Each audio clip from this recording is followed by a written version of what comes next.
All right. Hello, and welcome to Stasis Pod, the Transformers Rescue Bots Academy podcast. I'm Rob. I'm Jen. Oh, crikey, we going down under this week. Oh, I'm David. That's right, you dingoes. We're going down under for Brushfire. So. It is hard to do an Aussie accent because I always wonder, wait, am I sliding into a New Zealand accent? It's hard to tell. But yes, I guess, much like Outback and Jetfire, but only in Cybertron, we are going to Australia this week. Why did they make him Australian in Cybertron? I know that Scott McNeil was born in Australia, I guess, but that doesn't count. So do you think it's possible that our new character in this episode is in fact just from Nebulos? That's why she has that accent? Oh shit, she actually has a toy. Yeah. I didn't know that. Good! I told you last week that I find it, like, liminal when there's stuff that is to sell toys that didn't actually get made. Yes. Yeah, I was like 50-50 on whether or not, does she have a toy or not? Who knows? It does not particularly resemble her. But it is orange. Well, the alt mode's spot on. Yes. The bot mode is kind of... I mean, her robot mode is based upon that. Not her head. No. The head is way different. Also, there's stuff like how the gag oil toy from Inhumanoids, he was going to have little T-Rex arms, but they costed that out. They were like, no, don't give him arms, because then it'll be cheaper, and he's so much more distressing with no arms. Yeah, the design is worse if he's just like got two limbs. But then they didn't even make the toy. They made that change for toy budgeting, and then they didn't even make the toy, but that's okay, because he came out so much worse. Because he didn't get another season. Has anybody ever done like a third-party version of that? No. I don't know if there's enough interest. All I've seen is that Nanef did like a little Herc. Yeah. Like Herc Armstrong in the armor. No, I've seen like there's at least a 3D model of like a smaller gag oil. Oh, gag oil. But it's like not... It's flatter. It's weird. It didn't like have the depth and lacked the translucent belly, which is his defining, horrifying feature. It's not okay. It's not okay. But I am glad that she got a toy. I guess I could keep an eye out for that next week when I am engaging in an epic yard crawl. Because there aren't, like... The mainline Transformers don't tend to show up in your flea markets unless it's actually, like, a collector booth. Like, they don't show up in random boxes of toys that obviously came from, like, a kid's room. But Rescue Bots do. Oh. You do come across the occasional Rescue Bot in a box of, like, random assorted toys that obviously were, at some point, a child's.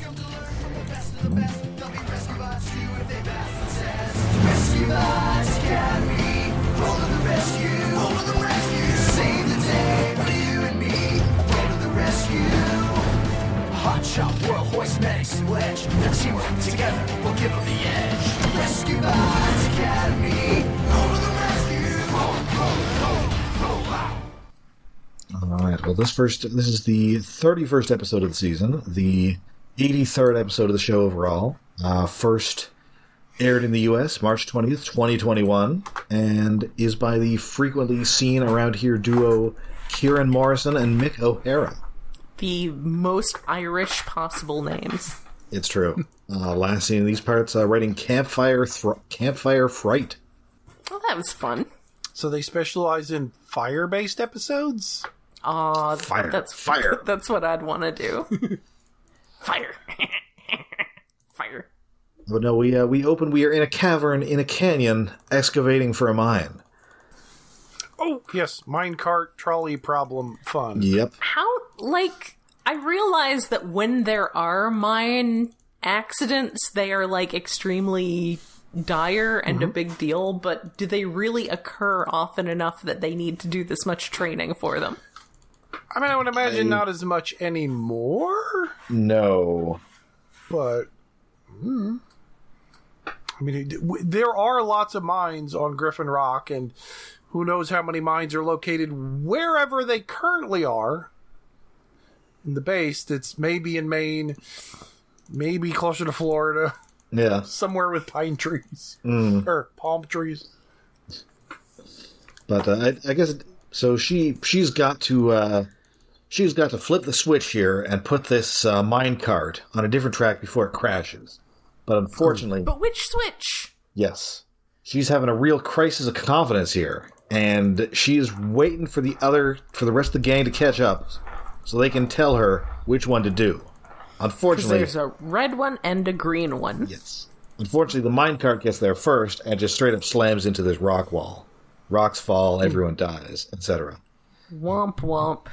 I don't even think Simulation it does that, failed. It looks like just the minecart slams into the wall, and that's the end of it, because the other guys show up. Yeah, I'm surprised that... It doesn't seem like what the problem was. Like, it wasn't even like Tough Luck Chuck was in the minecart or something. It was just a minecart. I figured that we would see Chuck in the minecart. Maybe he was, undergoing repairs, and they just had to, pretend he was there.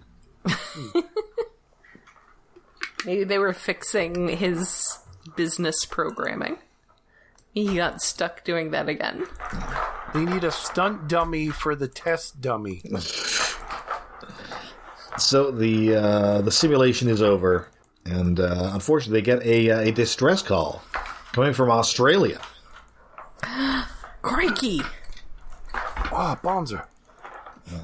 And apparently they are unaware of anybody who might be in Australia, which is weird, as we're going to get to. Yeah, you would think that they would keep tabs on each other better, but who knows? Understands the kiddos don't know, because they're the kiddos. They've only met some Dinobots and a few other robots on Earth. But Heatwave don't know, which strikes me as odd. It's possible that Heatwave is just not organized.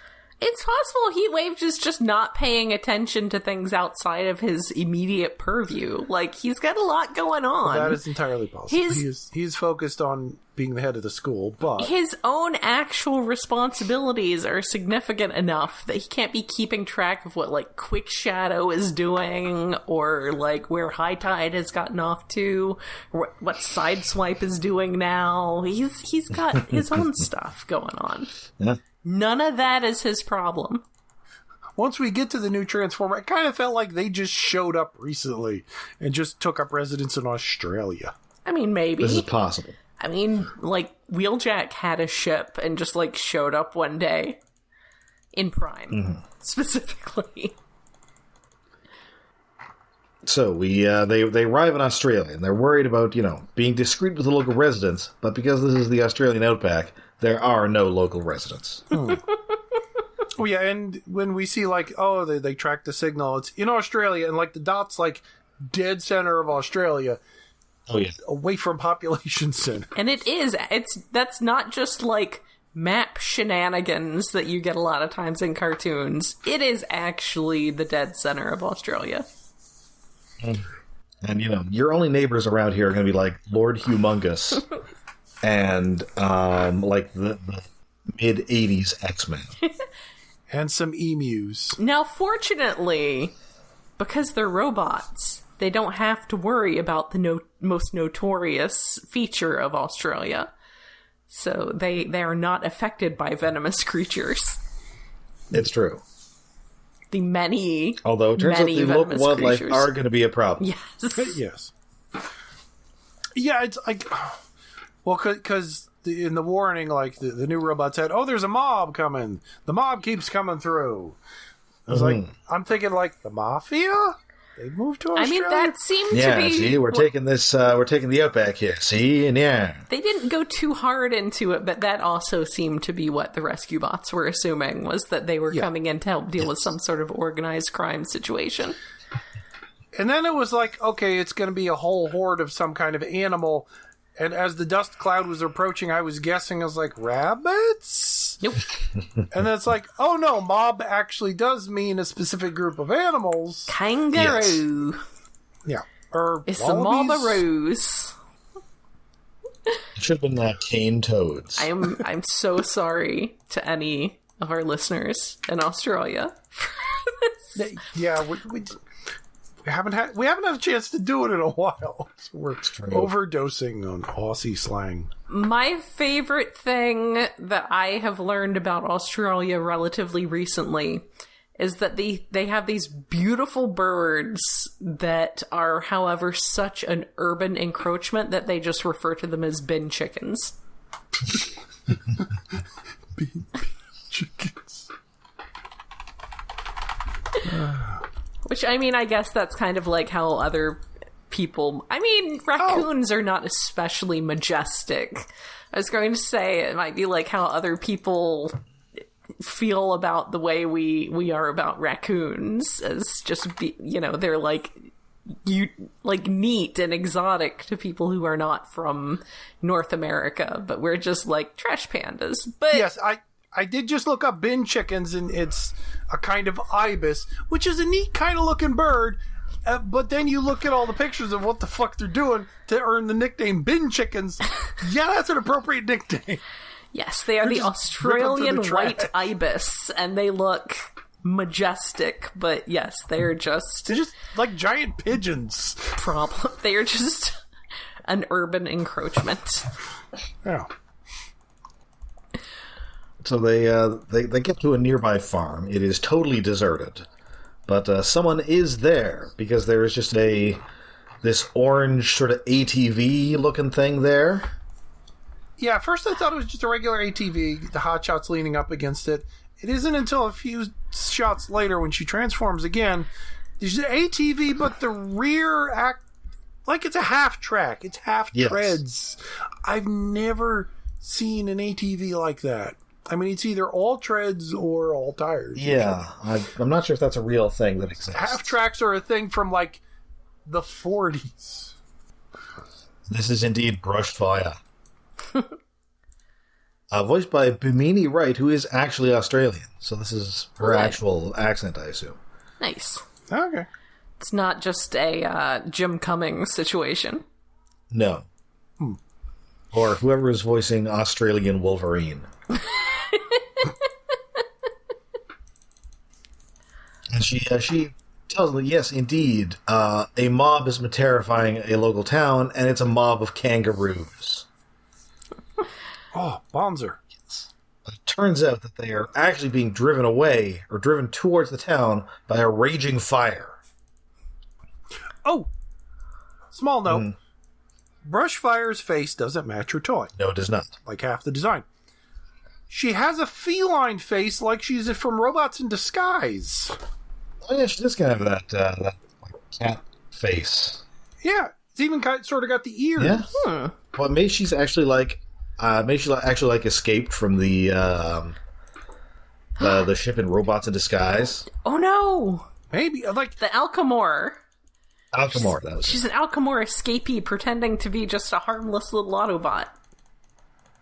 Yeah, I think she's the first bot in at least Rescue Bots Academy. I don't remember regular Rescue Bots have. Well, they didn't have as many. Character that has like an animal-y face, like they're from Robots in Disguise. Yes, which is neat. Mm-hmm. Well, apparently, in her toy, at least came with a Minicon bear named Sequoia. Mm-hmm. Oh, that's adorable. How are you getting a bear in Australia? I was going to say, do they have bears down there? Just drop bears.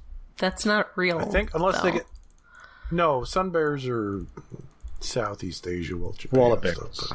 Yeah, yes, but they're not bears. Ursine. They're just called bears. So it turns out there are, in fact, 3 different fires that are raging. So Whirl is with Brushfire. The other 2, so she wants help from all the others, especially Hotshot, because he's the fire truck guy. Mm-hmm. But he's busy fighting his own fire, as is the other group. So Whirl and Brushfire are pretty much on their own. They do actually put theirs out, but that means that the other 2 are not contained, and then they combine into one giant fire. They do some nice firefighting tips, like pruning down the bushes to reduce the amount of fuel and all of that. They get a ditch and things. But yeah, the two remaining chunks come together to form a firestorm, which is visualized as basically a tornado of fire, which I guess fire does do. Usually I visualize Firestorm as like a guy with poofy sleeves and also his head's on fire. Yeah, Yes. like with the flames out of And the there's like the little ghost of like a college professor hovering around his head somewhere. He's got one of those like more common in the 90s like head protector sleeves that's open on the top. Yes. And the top's on fire. Well, except it's open on the top because it looks like his brains are on fire. Yes. Yeah, what is it, Gambit mask? Yeah, the like Gambit head thing. Yeah, mask / head sock. Yes, the head sock. Oh, Firestorm. I will always mock your poofy sleeves. It's fair. It's fair. So Brushfire, she's been studying the locals, and she knows that they've been using divining rods to find underground water. And sounds fake. Holy fuck! Like, wow! I have not done a 180 on an episode like this in a while. Like, I was enjoying the episode. Brushguard was interesting, and then she pulls out the fucking divining rod, dowsing nonsense. Fuck you, lady. I mean, she's using like actual like advanced technology. Admittedly, yes. After explaining that, It's and then shaped like a divining rod. I did appreciate that Hotshot and the other kiddos were like, "Wait a minute, that sounds like bullshit." Medics was like, that sounds fake. Without actually saying it out loud. Yeah. And she's like, I know that's... And then she pulls out, I made a high-tech version, which looks exactly like a Y divining rod thing. Because it's like, you didn't need to do that. It's made with Cybertronian scanner technology. You could have metaphored and pulled out a tricorder. Just hand me a tricorder. it Not this is nonsense. Like, pissed me the cute fuck off. little flavor. That's the kind of shit we would hear when we were kids. And it's been long proved, even back then, that this is fucking bullshit. Divining rods are nonsense. Yeah, but she didn't... Yes. Dowsing doesn't work any better than random chance. It's one of those little things that... But she didn't actually use it for that. It was just her aesthetic... No! Her aesthetic, yeah. Her aesthetic, yeah. But it's... Inspiration. Her aesthetic inspiration. It's just one of those little things that pisses me off. Like, I'll forgive you in a story that's fictional. You have psychic powers, goddamn Gundam nonsense, but dowsing rods piss me off. Anyway, Whirl plays with one and thinks she's found a spot, but she isn't sure, doubting herself, and yet you have the high-tech thing. Nobody else's thing we're beeping. Although, since everybody else has one, it's like, why doesn't everybody else come over with their beepy rod and see if it beeps where she found it beeps? No, she needs to learn to trust herself. Like, why does she even have to say, are you sure it's here, when her thing's beeping? What? I mean, I understand the message of the episode. However, the logic set up in the episode doesn't work that way. It's like either the BP thing works, and the other BP thing should work, or not. It's like, I only had time to make one of these. Whirl, you use it. No, there was like 3 or 4 of the fucking things. Like I said, I turned on this episode hard. Anyway, so they find some water. Whirl rescues an adorable baby kangaroo in her helicopter mode. She does it all by herself. A Joey. Yes. A Joey that was trapped in a burning ring of fire. Mm-hmm.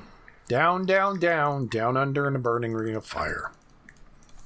So the fire is out, the kangaroos are safe, and Brushfire gets an invite back to the academy, but she's all like, I wouldn't live in the absolute middle of nowhere, Australia, if I like people. So, sorry, guys. Yeah. It's like, nah, I'm just a one-episode guest star. Yep. But she will return.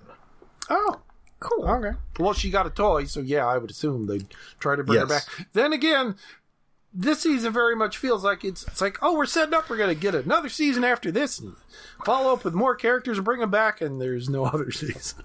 Alas, no. Well, she's got, 20 episodes to do it? She's got 20 episodes to do it. 20? Oh, geez. Yep. Sometimes it feels like we're way deep into this season, and yet it's like, okay, there's still more to go. Okay, we're not done with it yet. We still have more kiddos. Oh. Yeah.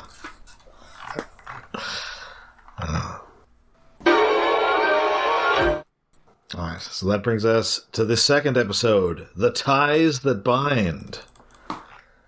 And in this case, it's the ties that bind you to some jerk. He's such a jerk. I knew that this would inspire deep-rooted homicidal feelings in Jen. Yeah, he's the worst. He's the worst, and it's a shame because he looks extremely 1991. But nonetheless, he is the worst. I guess he's the worst character in this series. He's just annoying. Yes, definitely. Well, especially since he's effectively Hotshot's rival, and Hotshot isn't in this episode, really. No. So this is the 32nd episode of the season, the 84th episode overall, written by Mark Seal. Last seen writing Heatwave's Shiny Coat. Well, that was fun. The one in which there was a dog named Heatwave. Yay! Oh, yeah. I want to get a dog and name it Heatwave.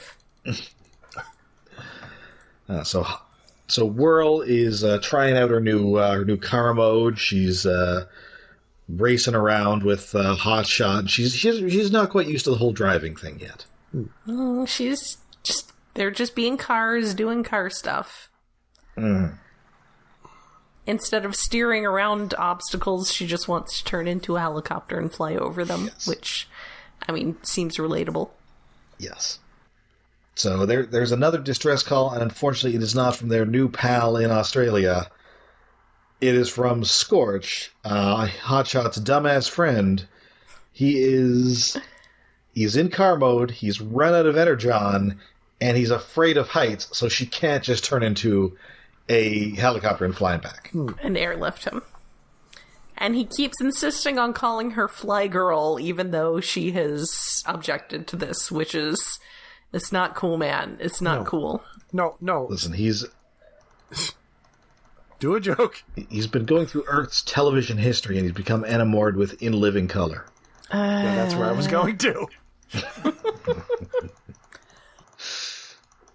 He's being the kind of guy in a 90s movie who would unfortunately end up being romantically successful by the end, and I would hate it a lot.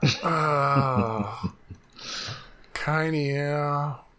This does kind of have like that buddy movie dynamic. Yeah. Like they've got to pull a midnight run here, or a 48 hours, or a planes, trains, and automobiles. It would be less grating if he was doing this to like Hoist or somebody. Yes. Or Medics, who would just not be having it. Yeah, it's the Fly Girl bit that gets it over the thing. It's like it's the calling her a nickname that she has asked him not to call her. Yeah. It does feel kind of like he's trying to flirt with her, but he's too unpleasant for her to realize it. Yeah. Yeah. And he's also, like, way up in, like, the mountains or something here. Well, he's in, like, the sand. He's in the desert. Yes. But then he's also... But then there's it's near ice the mountains. At one point. I have a and lot also of there's, I have no idea where this is questions. Supposed to be. Are they high up enough that there's ice, I guess? I have a lot of questions about the geography of this location. Yeah. And this is all along a path to wherever the Academy base is. Yes. I assume this was written by a British person who has just like seen various movies that take place in America, and he thinks that that America is the size of England. Oh yeah, well, for the very short period of time when the soccer was over here, and people were also thinking about, I'll do a cross country road trip in a couple of days. What? Yeah, no. That's not a real thing here. If you don't want to see anything, you can do that. Yeah, we'll straight go to across. New York. We'll pop over to L.A. and then we'll go to Miami. 3 days tops. Just normal stuff. Yeah. It is adorable how British people are just confused by how fucking big we are. It's big over here. Yes, because England is smaller than New England. Well, actually, no, England is about the size of New England, but my brain tends to lump in Jersey and New York also in New England because we're so close. The King of England came out here and got to be impressed at, like, the Shenandoah Valley. That was just the Shenandoah Valley. I'll note that there is like a UK band that released a song called "In a Big Country" that is somehow about like Scotland. Yeah. And the band is called Big Country. Yes. It's not that big. It's not that big, guys. I do kind of love when a band has a song that's the same name as their band. Yeah, that's fun. Yes, but no. Like some bands' names are just like too silly. Oh, what is it? No, it's not the that has a self-titled one. What is the other one? I think "Bad Company" is a pretty good song by Bad Company. Mm-hmm. Oh yeah, I mean they do tend to be good songs they name after them, but like it's also confusing when you're trying to. Oh, is there a band called Yes or something that has a self-titled one? I mean, there's like a prog band rock called Yes. Maybe, I don't know. There's one that's come on the radio a few times. It's like, wow, your band name is so simple and dumb, and you have a song named after it. It's like, no. Well, I mean, David, you definitely know the band Yes. Oh, if you've ever seen the end of an episode of JoJo's Bizarre Adventure. which season is the problem? Did they do Roundabout? They did Roundabout. Okay, they did Roundabout. Okay, then I'm thinking about a different band, I think. But Roundabout's so good. That song I knew before JoJo. Okay, then. It's real good. I know that's like how the youth have been exposed to it. The younglings.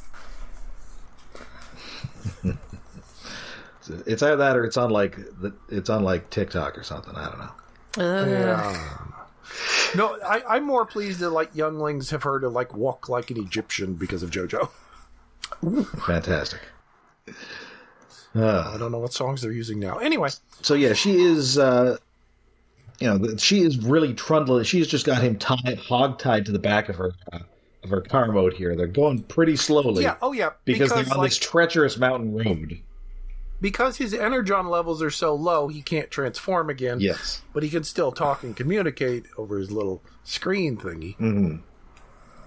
But I guess transforming does take a lot of energy. Whatever. And she doesn't really know how to like drive herself. So he kind of like has to tell her how to. He has to mansplain how to change gears. Yeah, because it's a rocky cliff and rocks are falling down, which like that's not. I mean, technically, yes, there are some rocky cliffs that have signs that beware of falling rocks, but that's not a normal daily occurrence on said roads. Also, while we're at it, this whole episode is just about him making bad decisions and then making it everyone else's problem. Yes. Yeah. Yeah, generally the rocks are not constantly falling. They're just occasionally falling. Mm-hmm. And then they've also got to stop to save a mountain climber. Yes. Oh yeah, after the black ice part. And she has to do... Yeah, the mountain climber part was like it's a free climbing mountain climber on like a rock mountain you'd find out in like Death Valley or something. Yeah. But they're on an icy mountain road. Yeah. It's windy. Across from it, where the fuck are we? Like, this should be happening in, like, the opening credits of Mission Impossible 2. I don't know why this guy's doing this above, like, a busy thoroughfare. Yeah. For the thrills. I mean, it's not that busy. Well, no, but it's an actual road, though, which is crazy. Yes. Yeah. Like, I don't know you're just supposed to climb mountains that you drive up. I mean, I guess that way somebody can pick you up at the top and drive you back down. And how they rescue him, like, makes no sense to me.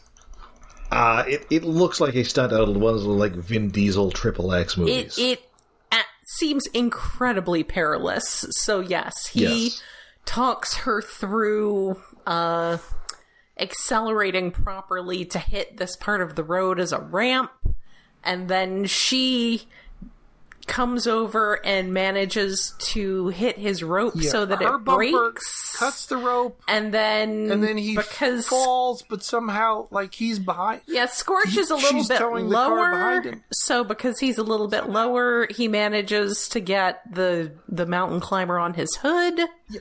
The mountain climber splats into his hood and should be dead. Yeah, it's all extremely perilous. Like, wow. Like, he should be cleaning that guy off with his windshield wipers. Yes. Yeah. And then somehow they land on another chunk of road under the cliff that he was climbing. What? How? It's fine. It's fine. And then a giant rock is about to crush her, so Scorch uses the last of his energon to transform, catch it, and then he's just, like, totally frozen in place. Yeah, then he's stasis locked. Because he used the very last drop of energon to transform so he could keep the rock from falling on her, which I guess is nice. I guess. And then luckily that also just, like, freezes him like he's been gazed at by Medusa, as opposed to, like, making him, like, collapse and then dropping this big rock on Whirl. Yeah, well, when she flies off with him, usually. He's flopping around, but I guess for a moment he is, like, absolutely stuck solid. I thought he was stiff. Okay, yeah. And then on one hand she's distressed, but on the other hand she's probably thinking, oh, I should have done this ages ago. Yeah. Get him to shut up. I'm using my helicopter mode, and he's not talking. Yay! Yeah, he's shut up, and I can carry him. We're going to get there quicker, and I've reinvented a new word, wearisome. Yes. Which is kind of actually an actual word, but not from the postmortem, or portmanteau she came up with. Yes, not made out of weird and awesome. So Medix is able to get him back on his feet, and Whirl is now friends with him, and now they're going to race, and Hotshot has to get involved in it because his whole thing is being involved in races. Then they race. They got to have a race. It's time for a race. Is that the G2 GoBot that has the motto, let's race? I believe so, yeah. That's one of them. Also, I believe his Armada motto was, well, let's go.